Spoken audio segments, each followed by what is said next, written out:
This is BBC Radio 4, where it's time now for our Friday drama. Winston Graham is probably best known for his Poldark novels, but in 1961 he wrote a disturbing psychological thriller, Marnie, looking at the dark secrets which could make a young, attractive woman turn to a life of crime.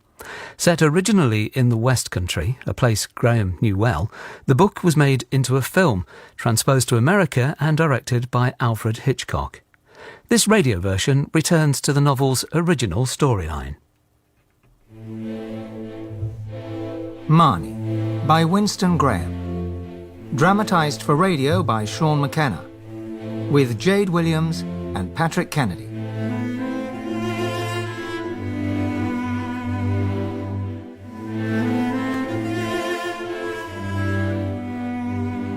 The name is important. It has to be neither too ordinary nor too unusual. Just a name, like a face that'll go along with the crowd. Marion Holland stole £1,100 from Crombie and Strutt in Birmingham. Molly Jeffrey got away with £900 from the Gaumont in Manchester. And Peggy Nicholson helped herself to £700 in Newcastle. The Christian name has to be like my own, too, or I might not answer when called, and that can be awkward. You never think of your own family as peculiar, do you? I paid the rent on the house Mother shared with Lucy Nye in Torquay. I can't remember a time Lucy wasn't there, with her tea leaves and her funny ways. Marnie, dear. Hello, Lucy. I said you'd be coming. Had one of me dreams. Don't you look a picture? Like a film star. Who is it? Hello, Mother. Didn't I tell you? My dreams never lie. This is a Christian household. Nobody wants to hear about your silly fancies. Make us some tea, Lucy. Marnie's come a long way. All right. Lord knows how long it'll take her. Coming out of the draft, Marnie. We never get a gleam of sunshine on this side of the avenue. Here, 150. That should keep you going for a while. You're a good girl. There's a house in Seymour Avenue for rent. Dearer than this, but it gets the sun. It's a better part of Torquay, of course. The rent here is paid up till July. I suppose it depends what you like to see your mother in. That blouse you're wearing, French silk, isn't it? I got it in a sale. I hope you're not extravagant. The Bible says the love of money is the root of all evil. Many's the sermon your granddad preached on that subject. It also says money answereth all things. I don't think I like your hair that colour. Blonde hair looks as though you're trying to attract men. Here we are, nice and strong. You look a bit peaky, dear. I hope Mr. Pemberton isn't working you too hard. Only I dreamed you were in trouble. Why would she be in trouble? Private secretary to a millionaire who treats her like his daughter. Travelling all over. You must see more of Mr. Pemberton than his wife does. I'm not in trouble. And there's nothing wrong between Mr. Pemberton and me. I'm his secretary. Marnie's not like that. I brought her up properly. Mr. Pemberton, my fictional boss, explained me being away a lot, why I'd paid for elocution lessons and why I was flush when I came home. I might say Marion, Molly and Peggy stole the money to look after Mother, but it wasn't as simple as that. I liked nice things too. When you've been really poor, it leaves a mark. And of course, there was Forio. There, my darling. Have you missed me? Marnie's here. The moment I laid eyes on Forio, I knew he had to be mine. At the Cheltenham races, Forio won his race, but he was injured in the last few yards. I couldn't let them put him down. I boarded him at Garrett's Farm, near Cirencester. The cost was awful, but when I rode him, I felt free. Go on, Forio! Go! The job I went after this time was an assistant cashier's position with a firm of printers in Barnet, Rutlands & Co. I was interviewed by two of the directors, both quite young. We're a family firm, Mrs. Taylor, and we want our staff to feel like family. Terry Holbrook had a touch of the Troy Donahues about him. He knew it too. Tell us about yourself. I'm Mary Taylor. My husband died last year. We were living in Cardiff, but I'm from the East Coast originally. I didn't work while I was married, but after he died, Is something the matter? Mr. Rutland, is it? No. Why? You're staring at her, Mark. Do forgive my cousin, Mrs. Taylor. He thinks he's Heathcliff. That's nonsense. I apologise if I've made you uncomfortable, Mrs. Taylor. You haven't. Good. I'm glad. But he had. I don't know why. They offered me the job on the spot. There's a place in Plymouth where you can buy blank insurance cards, and references are never hard to fix. I started the next Monday.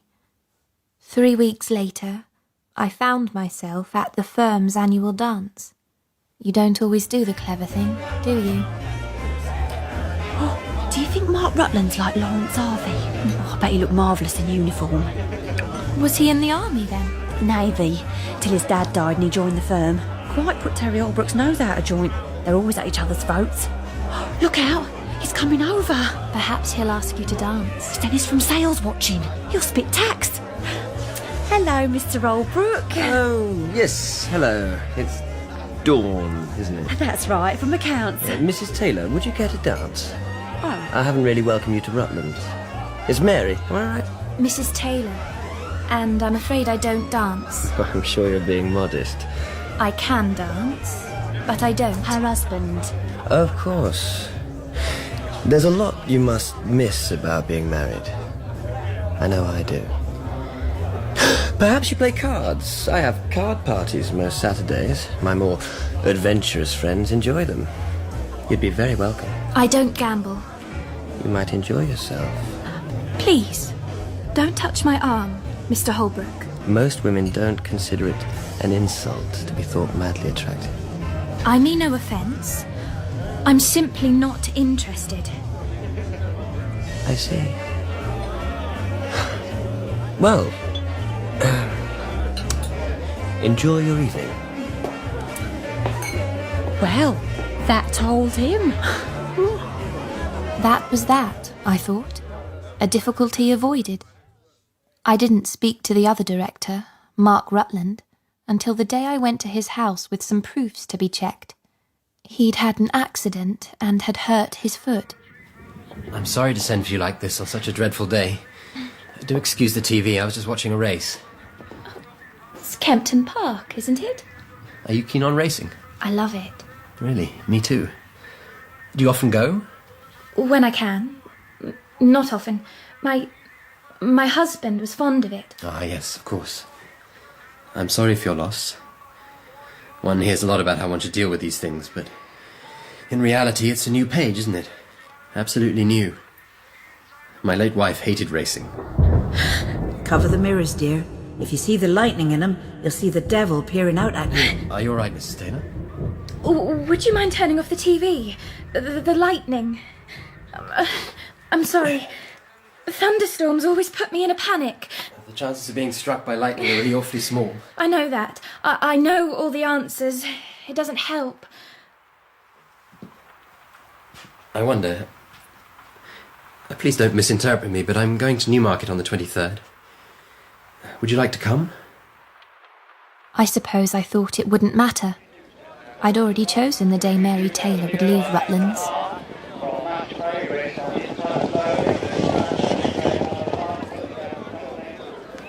What do you fancy for the 3 o'clock? Telepathy. Really? I saw her being trained as a 1-year-old. She's come in second twice in the last month over longer distances. She should do well today. You do know your stuff. I'll put a £5 on her. Shall I put something on for you? No, thank you. I don't bet. Why not? I'm afraid of losing the money, I suppose. There wasn't much where I came from. If you don't bet, why do you like the races? The horses. Ah. Do you ride? Not as much as I'd like. Oh, Lord, come away. Those teddy boys are making a nuisance themselves. Them? They're not true Teds. Just rough types following a fashion. That's all it is. Just as it's the fashion for men like you to wear a jacket with slanted pockets. Men like me don't gang together and make a scene. You've been brought up to know better. In a decent home. You should see some of their homes. They're not bad. Not really. They just have no prospects. This is all their lives will ever be. Wouldn't that make you kick off a bit? You're full of surprises, Mary. I hope you're enjoying today as much as I am. I had a little brother once. Mum had him in 1943 when I was 6. He died at birth. We were poor and there was no health service then. Mother was never the same afterwards. Dr. Gascoigne did something terrible to my insides. The pain, Marnie. That's all any man brings you. Pain and blood and shame. Since her health got bad, I'd never given her less than 400 a year. I could get enough from Rutland's to keep us both for 18 months. A whole week in Ramsgate, fancy! We stayed in Margate last year, but Ramsgate's a cut above. I'm sure you'll have a lovely time, Dawn. You're not worried about doing the pay packets, are you? Not at all. Mr. Ward will fetch the cash from the bank on Thursday afternoon. You just put the right amount in each pay packet ready to be collected on Friday. Oh, and you'll have to open Mr. Oldbrook's post while I'm gone. But don't open anything marked personal. It gets ever so shirty. But Terry Holbrook's personal letters, I quickly discovered, were boring things about shares and equities. That Thursday, Mr. Ward brought me £1,300 in cash. I'd spent a few evenings beforehand cutting up paper into banknote-sized pieces. I put those in the pay packets and the real money in my handbag. You can get a lot of cash in a normal-sized handbag if it's empty to begin with. You sure I can't interest you in a card party on Saturday, Mary? Quite sure, Mr. Holbrook. Thank you for asking. From then on, I had it down to a T. Home, a gin and French, then a hot bath. Then I put on new clothes, so when I walked out of that bedsit, I left Mary Taylor behind. I took a tube to Paddington, then a train to Wolverhampton. Mary's trail had to peter out, you see. I went to Swindon and paid some money into an account I kept there using the night safe. I reached Cirencester by Sunday lunchtime. That's my beauty. My lovely Forio. He was restless. I didn't think they'd been exercising him enough. I wanted to have it out with Mr. Garrett, so I went straight over to the farm. Good ride, Miss Elmer. There's a gentleman asking for you. A gentleman? What gentleman? That would be me. I didn't move. I couldn't. I felt too sick. I have my car here. Perhaps I could give you a lift home. How did you find me? That doesn't really matter, does it? Margaret Elmer. That's how you're known here. Is it your real name?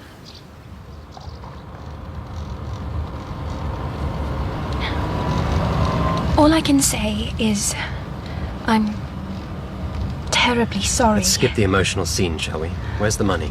Some of it's in my suitcase. The rest is safe enough. If you turn me over to the police, I shan't tell you where. But if you promise not to, I'll return every penny. Do you think you're in any position to strike bargains? Answer my questions. Where do you come from? Plymouth. You told Rutland's Cardiff. That was Mary Taylor. Are your parents still alive? My father was killed in the war. He was in the Navy. Like you, Mark. My mother died soon after. I was brought up by a family friend called Lucy Nye. What I told him had bits of truth in it. I said Lucy was dead too, that I'd inherited her house, sold it to buy Forio, and changed my name to get a new start. I never meant to steal from Rutland's, but once I realised I could, I was swept along by the idea. It took time to cut up the paper, hardly a spur-of-the-moment thing. I got carried away. I've been poor, Mark. Poorer than you could ever understand. You never forget what that's like. And when you suddenly find yourself holding £1,000 in notes, I'm not wicked, Mark. Just weak. And it's hardly as if I could come back, is it? Why not? Well, you. How could I face you again? The way I felt about you. The way I thought you'd started to feel about me. Go on, Rutland. Bite. Nothing could ever have come of it. You're pretty much out of the top drawer. I'm something sucked up by the vacuum cleaner. Just hand me over to the police, Mark, and have done. Don't worry, you're not in jail yet, Margaret. People call me Marnie. Where are you taking me? I told you, home. My home. What then? Tomorrow's Monday. You'll go to work, as usual. At Rutland's? Don't joke. Nothing's wrong at Rutland's. Nobody knows what you did. I'd promised one of the lads a bonus. I forgot to tell you, so first thing Friday morning I went to your office. You weren't there. As soon as I opened his wage packet, I saw what you'd done. I sat and thought about it for a good while. Then I went to the bank, drew £1,000 from my personal account and put everything right. Why? Terry Holbrook always said you were too good to be true. I didn't want to hear him say I told you so. And you're right, Marnie. I do have feelings for you. I didn't dare hope. But it's too late now. Doesn't that rather remain to be seen? Mark, I'm no good. I'm a thief. Forgive me if you can. And let me go. I can't do that, I'm afraid. I'm in love with you. Love's built on trust. You can't possibly trust me. Love grows where it grows. What it builds on is anyone's guess. I followed you halfway across England. Do you think I'm going to lose you now? How did you find me? I'll tell you on our honeymoon. He had me cornered. If I said no, he'd go straight to the police and I'd go to prison. I had to stop Mark looking any further. So, I went back to Rutland's. And when, a couple of weeks later, Mark threw a small engagement party, I smiled and went along with it. Mark told me he loved me, again and again. I hated him for it. Well, well, quite the dark horse, Marnie. It is Marnie. Is it so hard to keep up? It's a nickname.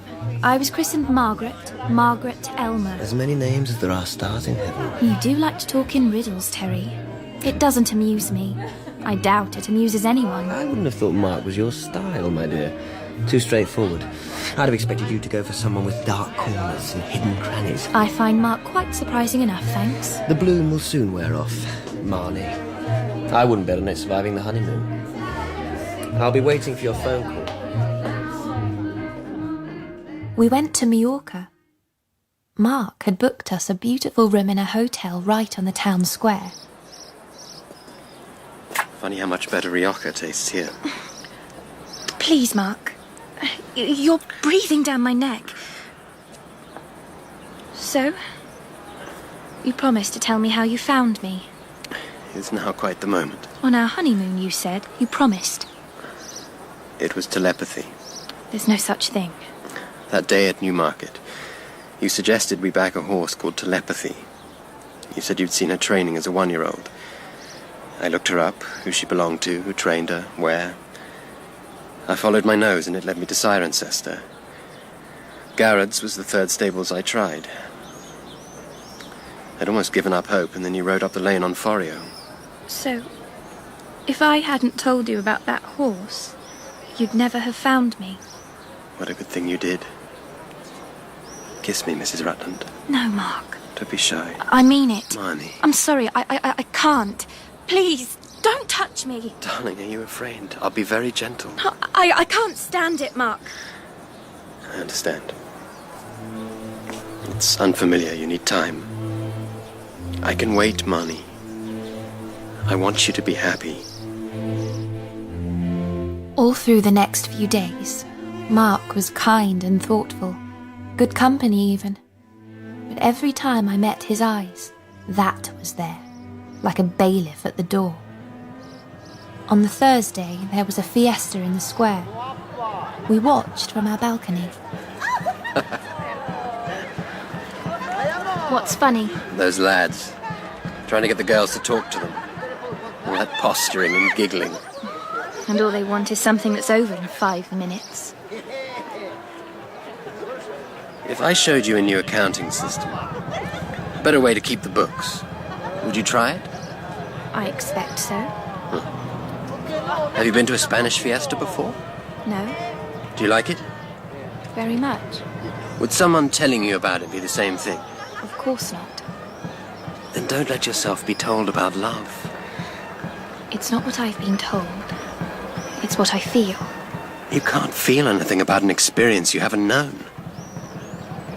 You haven't, have you? Of course not. I haven't any memories of that sort. Then for God's sake, help me make some. Do you insist? You're my wife, Marnie. You made vows.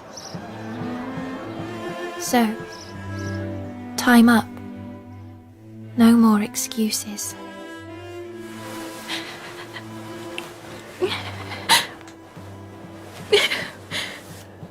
That wasn't pleasant for either of us, I'm sorry. A man wants his wife to join him, not submit to him. I didn't submit. You forced me. I wanted you very much. I thought you'd... I love you, Marnie. Well, I don't love you. Then why did you marry me? To stay out of jail. Why else? If I hadn't, you'd have gone to the police. You should have thought it through more carefully. I covered up for you. Legally, no crime was committed. It would only ever have been my word against yours. Oh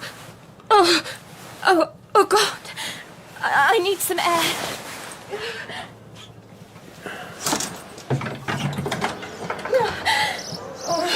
That damn fiesta.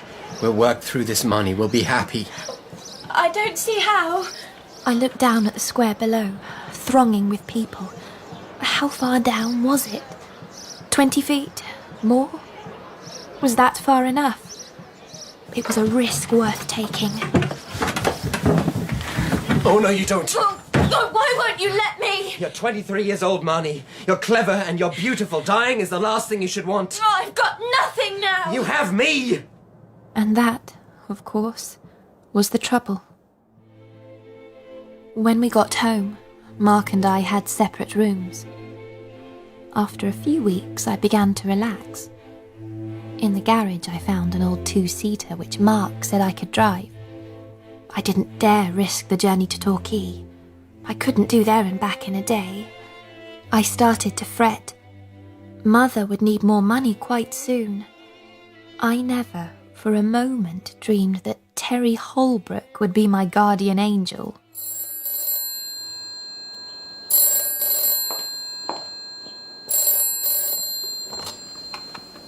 Hello? I thought I might persuade you to change your mind about my party. You've no idea what I'm talking about, have you? I'm having some friends over on Saturday. I invited you both, but Mark gave me a very firm no. As if his new bride could possibly be corrupted by a few drinks and a little game of cards. I don't play poker, Terry. Oh, it's easy to learn. I'll teach you. Mark wouldn't approve. Wouldn't that add a certain frisson? You're very welcome to come by yourself. You'll be a natural, my dear.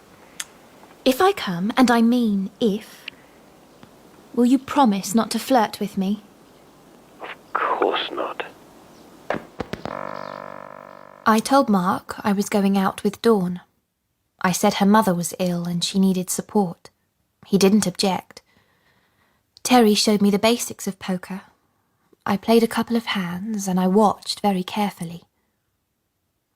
The second week, I made £6. The third week, I was down 32 and 6, but the week after that, £12 clear. Terry was right. I was a natural. There's only one thing wrong with your game, Marnie. Knowing when your luck has run out. It's like Being aware of a gentle breeze. If it blows with me, I know that with reasonable cards I'll make money. And with good cards, I'll make quite a lot. But if it blows against me, I cut my cloth accordingly. I'll bear it in mind. Have another drink. Nice try, Terry. I'll see you next week. A whole week. An empty desert stretching ahead.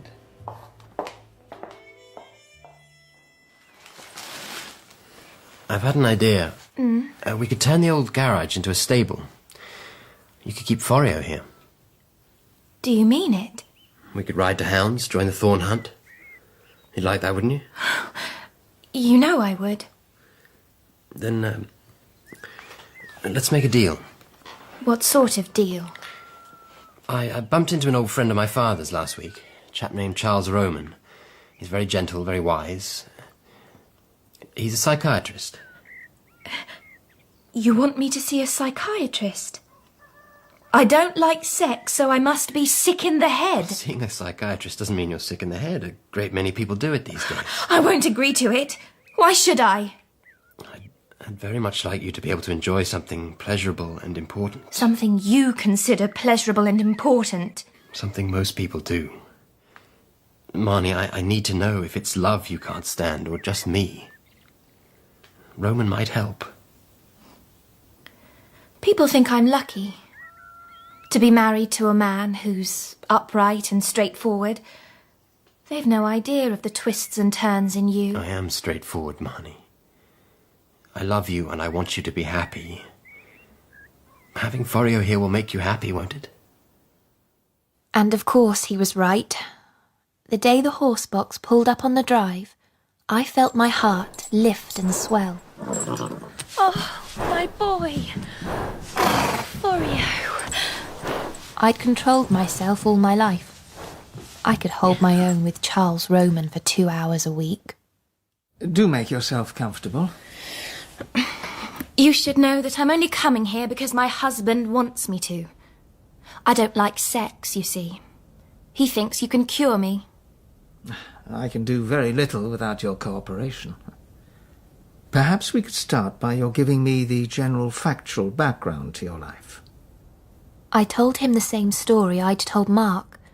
It sounded so straightforward I believed it myself. But I soon learned not to underrate Roman. You could imagine you were doing awfully well when you weren't, at all.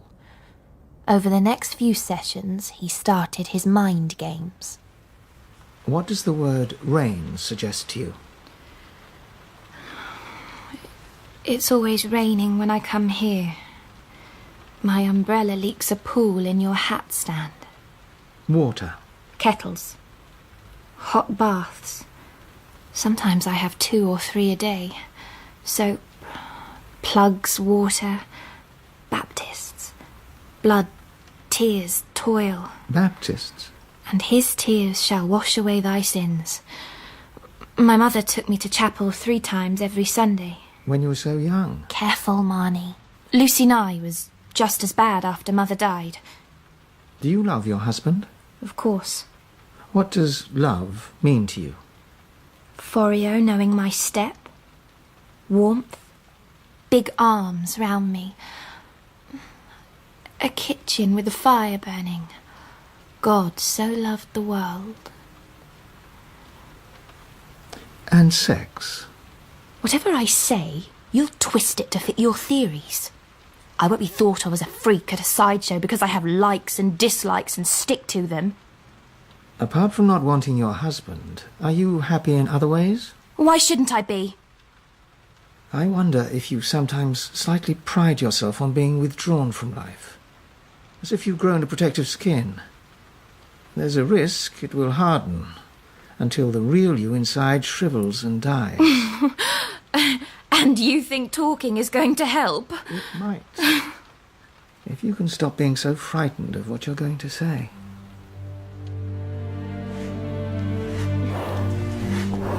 Forio's looking very handsome. I want him to look his best for the hunt. Have you got a mount yet? Rex Newton-Smith's lending me a hack. We're dining with them the evening before, by the way. All right. I can't promise it'll be as exciting as one of Terry Holbrook's poker parties. Have you been having me followed? I happened to ask Dawn how her mother was. She hasn't been ill at all. Wasn't hard to find out the rest. Why shouldn't I go to Terry's parties if I want to? Why lie to me? I thought you'd disapprove. I do. Everything Terry Holbrook touches turns sour. He's behind all the trouble at Rutland's. What trouble? The takeover bit, I told you about it. I can't have been listening. Or perhaps you've been conspiring with Terry behind my back. Has he asked you to find anything, papers, anything like that? Don't be ridiculous. I don't have the slightest interest in Rutland's. I won't have it, Marnie. You're hurting me. I put up with our current situation, and I'll keep on doing so, but the bargain doesn't include your spending time with Terry Holbrook. Let go of my arm. That's going to bruise. I'm sorry. Is this why you're home early? To shout at me? I didn't plan to shout. I have to go to Liverpool on business, shareholders to pacify her. I'll be back late tomorrow. Promise me you won't see Terry Holbrook while I'm gone. It was an easy promise to make. I had somewhere much better to go.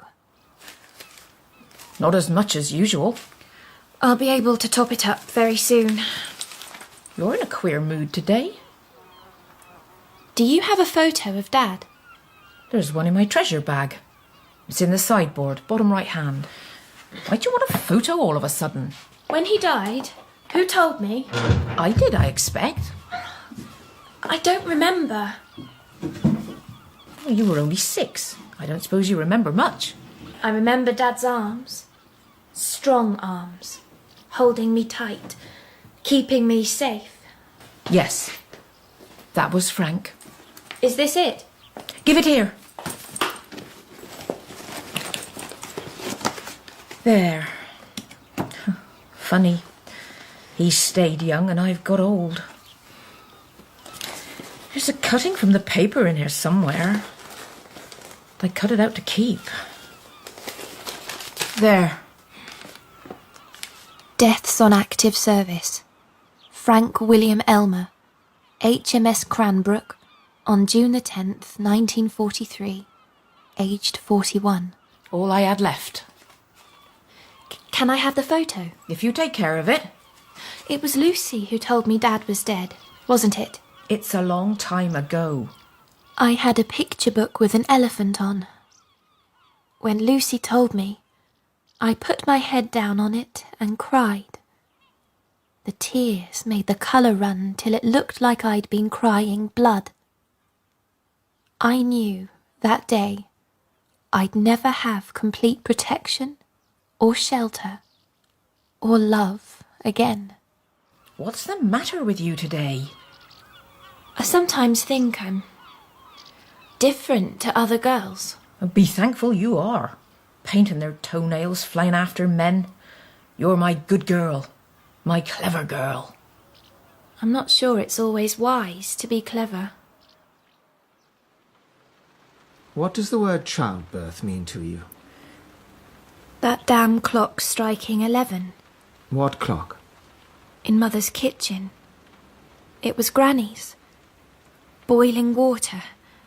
Oh, we need more blankets. Were you cold? I was warm as warm. Always. Till that tapping at the window. Why does Daddy tap at the window? Why doesn't he come the ordinary way? Why do I have to be turned out of Mother's bed? What's happening to you? I'm being lifted out of my warm bed and carried to a cold one. And somebody is tapping. The tapping's before. Always before. Sometimes it's a nail, and sometimes it's a knuckle. The clock strikes 11. There's tapping at the window. I'm lifted out of my warm bed, and the door's shut. Noises in there. Mother's being tortured, and in a minute, the door will open, and the one who's torturing Mother will come in here and do it to me. Oh, God, help me. Now what's happening? The door handle's turning. I'm in my nightie. I'm pressing against the wall and watching the door open wider and wider. Is someone there? Mother! His mother is going to be all right now. And is it all right? She's coming in. Mother? No, it's not Mother. It's someone who looks like her. Her hair's in tails like a witch. She's carrying something. She's holding it out to me, and I don't want it. I don't want it. Take it away!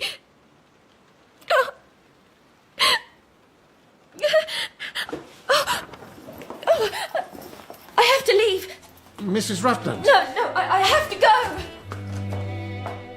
It wasn't a memory. How could it be? And now I couldn't go back to Roman, ever. I'd think of something to tell Mark, but there was no time now. I had to repair my face for dinner with the Newton Smiths. Good evening. Oh, Marnie, don't you look glamorous? Terry, I wasn't expecting you. Someone's ill. I'm making up the numbers. Now, who don't you know? For a moment, I thought I would be sick. Right there, where I stood. Mr. Strutt. Allow me to introduce Mark Rutland. How do you do? And his charming new wife. Hello. We've met before, haven't we? I don't think so. In Birmingham. 2 years ago. I don't think you were Mrs. Rutland then, were you? You were Marion Holland. I'm afraid you're making a mistake. The Marion Holland who was employed by my firm, Crombie and Strutt, as a confidential clerk between September 1958 and February 1959. My maiden name was Elmer. At the time you mention, I was living with my late husband in Cardiff. I don't know what's worrying you about the resemblance between my wife and this Miss Holland, is it? I assure you it can only be a resemblance. I knew my wife in Cardiff before we were married. I've known her ever since. Really, Mark? I never knew that. Well, I'm jiggered. I've never seen such a resemblance, really. Marion Holland was a redhead, but you know how women change their hair. I'm so sorry, Mrs. Rutland. It seems I've made rather a fool of myself. We should go in. Saved by the God. Fancy you two knowing each other all this time, even while Estelle was still alive, eh, Mark? Let's go in.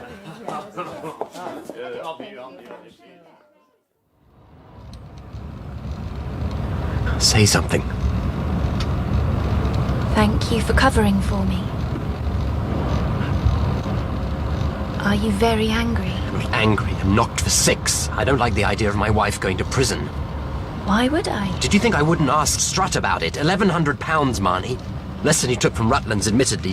Did Marion get swept away by the idea then, too? I never wanted you to know. I can believe that. Mary Taylor, Marion Holland, any more? 2. I told you I was a thief and a liar. I said forgive me and let me go. You wouldn't. So it's my fault? I didn't say that.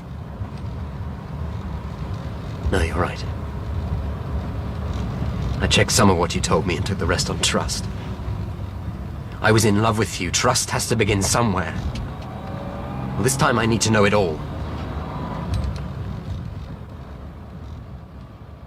We talked till dawn. I told him about everything. Except Mother. I'd rather have died than have her find out I hadn't lived up to Grandad's standards. I can't ignore the fact you're wanted by the police in 3 separate cities. I'm not wanted. Marion Holland is. And Peggy Nicholson and Molly Jeffrey. You're in danger every time we meet someone new, and now I've lied for you. I'm an accessory. Let me go. I'll disappear. People will forget. Listen, Marnie. What if I go privately to the 3 firms you stole from? Offer to pay back all the money if they drop the charges. You'd have to keep seeing Roman, of course, but... I'd be completely under your control. We'd be clearing out the past, finding a future together.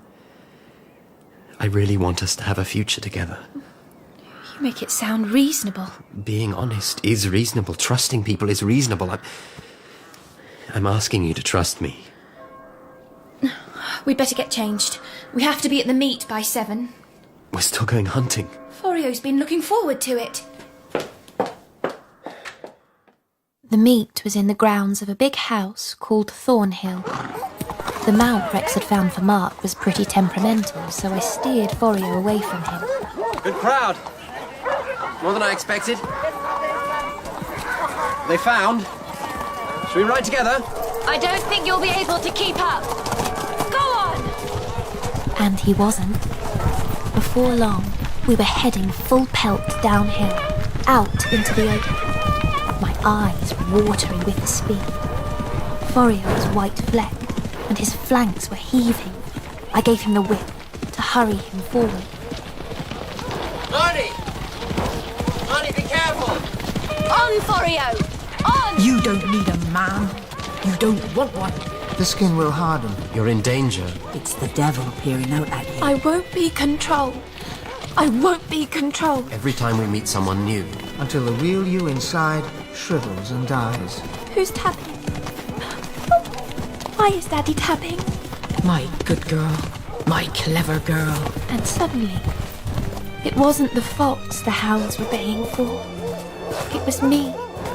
And I could gallop and twist and turn. But I could never get away from them. Marnie! And I'd never be given a chance to explain. Because I was guilty. And this is what I deserved.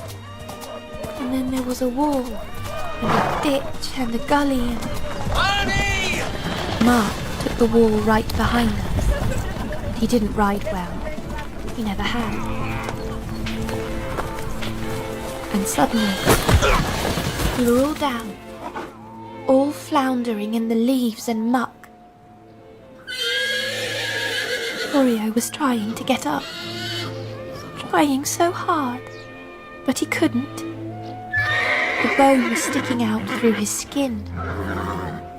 His cries were... And Mark lay face down in the wet mud, not moving. And I knew I had to do something, that there was only time to help one of them. Someone! Please! Someone help my husband! Forio had to be shot. Mark was taken to hospital with a concussion. All I had was stiffness and some bruises. If God exists, he has a strange sense of humour.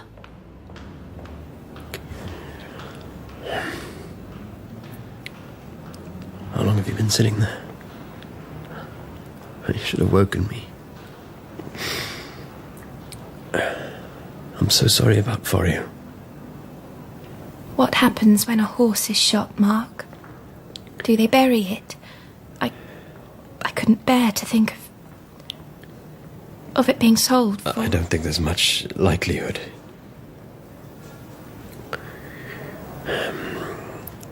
I need to tell you something. I'm not going to fight the takeover bid at Rutland's. I'm going to sell my shares and walk away. If you think that's right. I want a clean start, Marnie. For me and for us. Nothing's happened that we can't put right with some courage and some love. If we're together. I hope you believe that. Even on his sickbed, he wouldn't let go. I didn't have to answer, because the nurse came and told him to rest. I drove to the travel agency in the High Street and booked a ferry passage to St. Malo for 2 days' time. Let Mark make his clean start.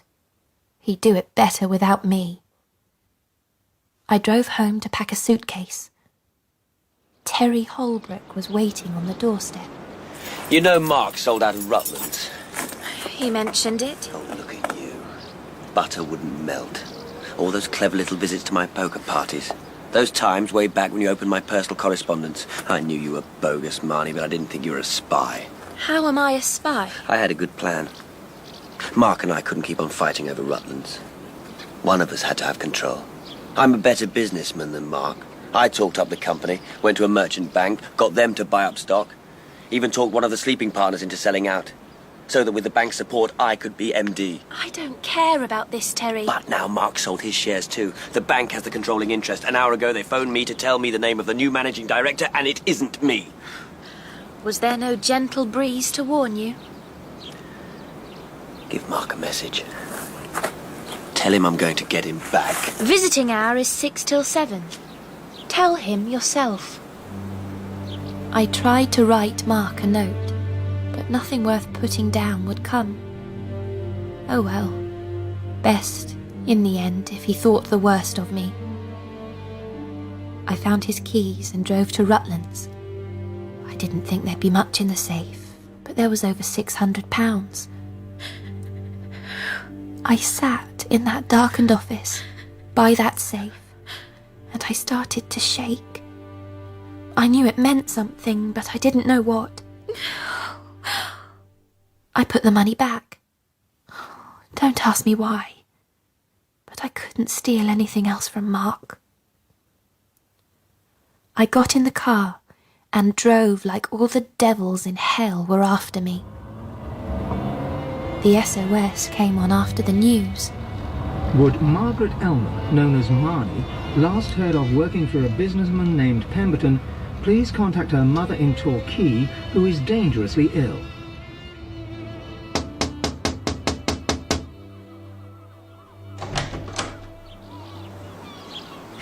Oh, thank the Lord. We was looking for you everywhere. Is she upstairs? How is she? She's gone, Marnie. A stroke. Yesterday, before they even put out the SOS. I don't understand. She's dead, dear. I'm sorry. The funeral's tomorrow. Lucy gave me Mother's old handbag. There was a photo of me at 18 and some old newspaper clippings, the one I'd seen about Dad's death. An announcement of my birth, her wedding card, and an old dance programme clipped to it. Then another cutting, dated 1943. Lucy, what's this?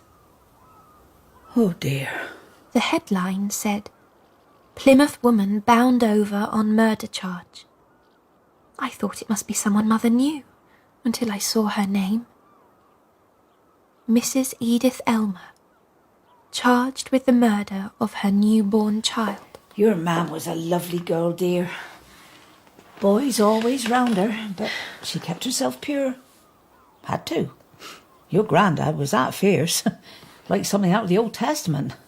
We was all scared of him, and your poor mother, well, she was 33 by the time he died. Oh, she loved your dad. For all her flirting, he was her first. Edie, well, she found she liked that side of things. She'd missed out for so long, she took to it with a passion for it, you might say. Mother did. When your dad went off to war, well, she got terrible lonely. And there were a lot of soldiers stationed locally.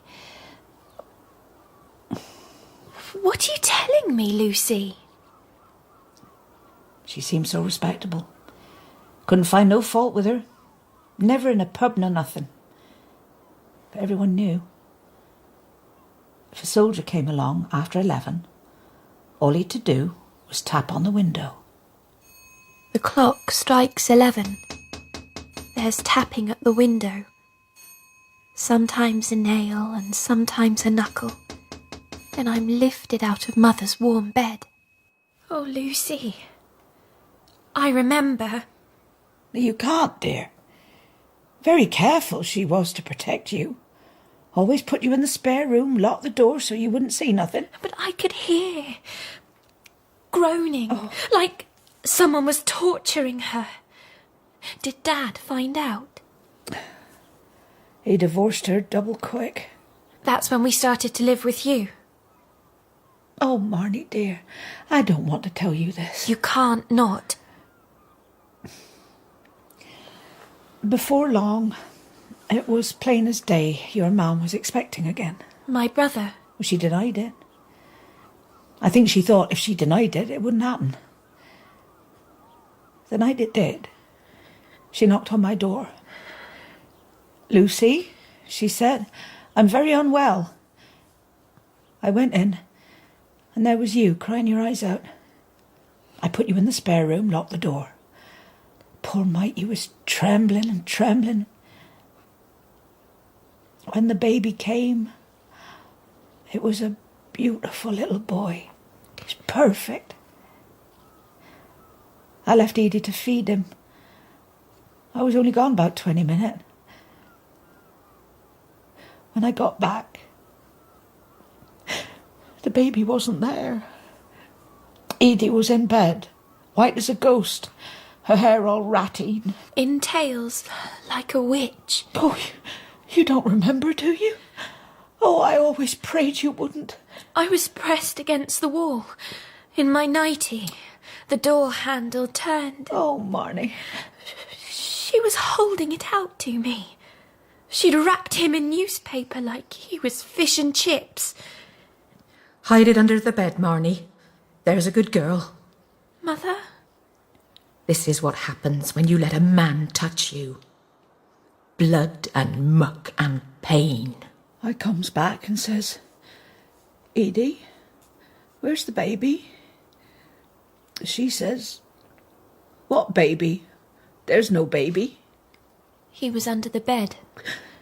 I put him under the bed, like she told me. Dr. Gascoigne came, and they got her stable. But there was no getting round it. She killed that baby. Dr. Gascoigne got her off in court. Said she was suffering from something like purple insanity. It means when women go off their heads sometimes after childbirth. And afterwards, she said the baby died because Dr. Gascoigne messed her up inside. She convinced herself that she was a God-fearing woman who hated all that. She could convince herself of anything once she put her mind to it. All Mother's life was a lie, then? I suppose. Like mother, like daughter. Oh, you don't mean that. That money I gave her, for you both to live on. I stole it.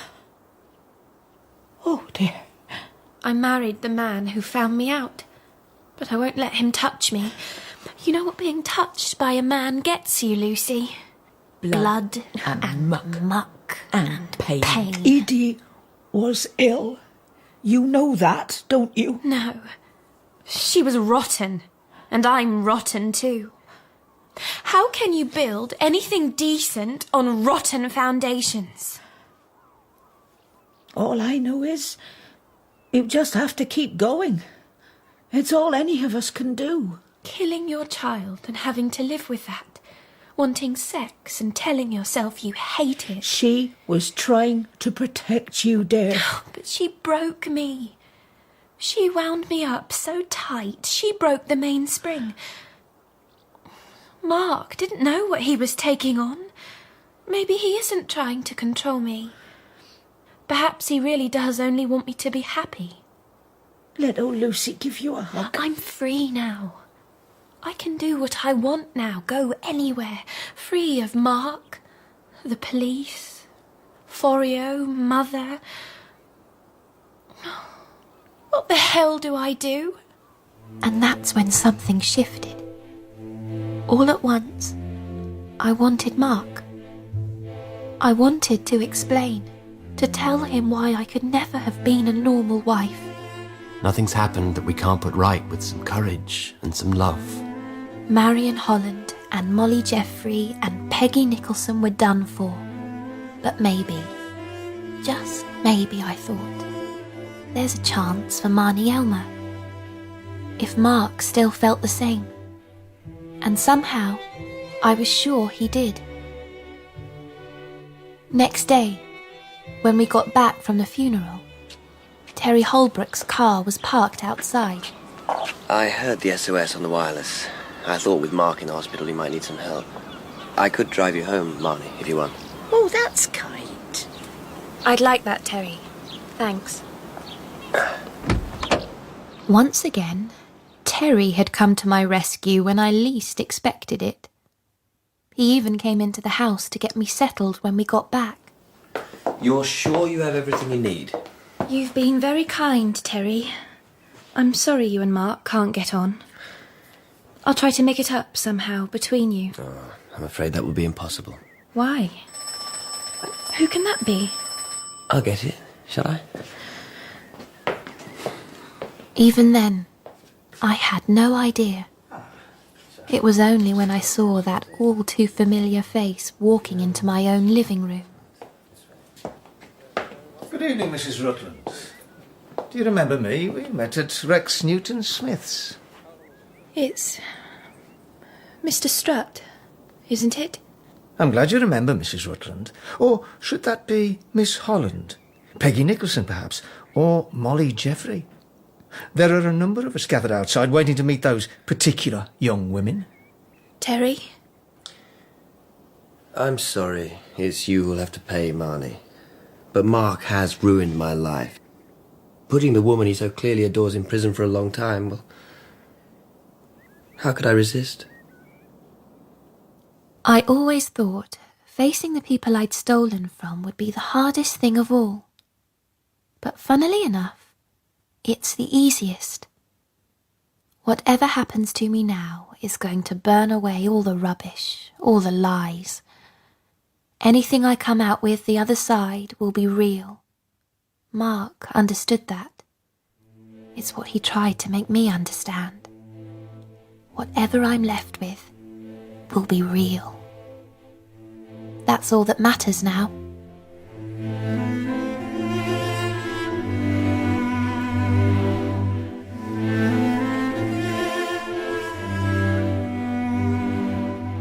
In Marnie by Winston Graham, dramatised for radio by Sean McKenna, Marnie was Jade Williams and Mark Patrick Kennedy.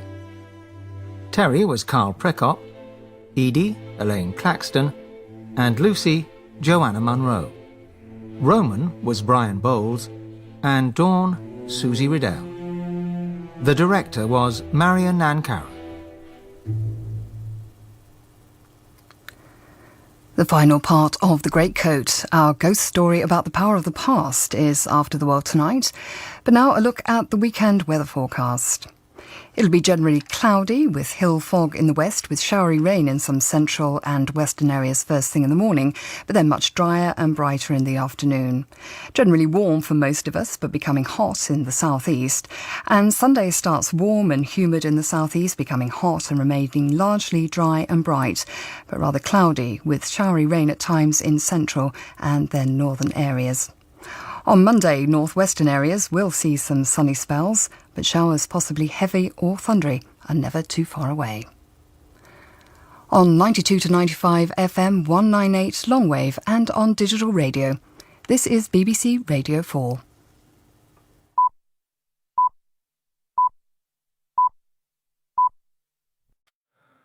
This world is endless, so wide, so far. But somehow, I'm still lost in you.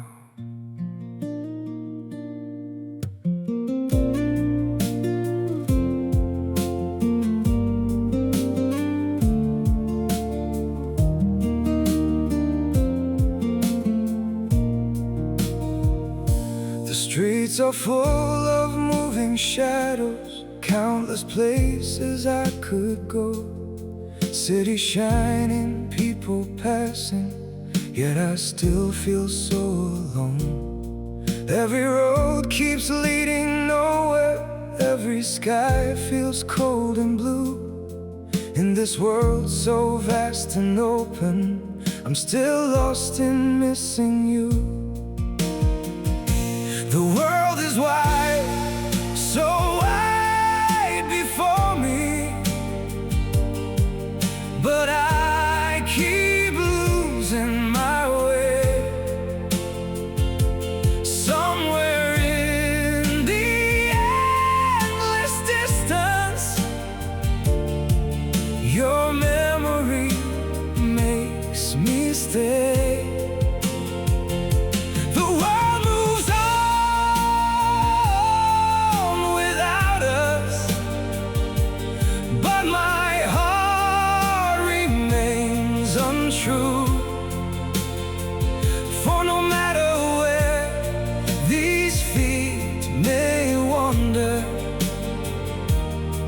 still lost in missing you. I have tried to outrun silence, tried to leave your ghost behind, but your name still echoes softly through the corners of my mind. The world is wide, so wide before me, but I keep losing my way. Somewhere in the endless distance, your memory makes me stay. The world moves on without us, but my heart remains untrue. For no matter where these feet may wander, I'm still lost in missing you. Maybe someday I'll stop searching for your face in every crowd, but until that day, this broken heart will keep calling your name out. The world is wide, so wide before me, but I keep losing my way. Somewhere in the endless distance, your memory makes me stay. The world moves on without us, but my heart remains untrue. For no matter where these feet may wander, I'm still lost in missing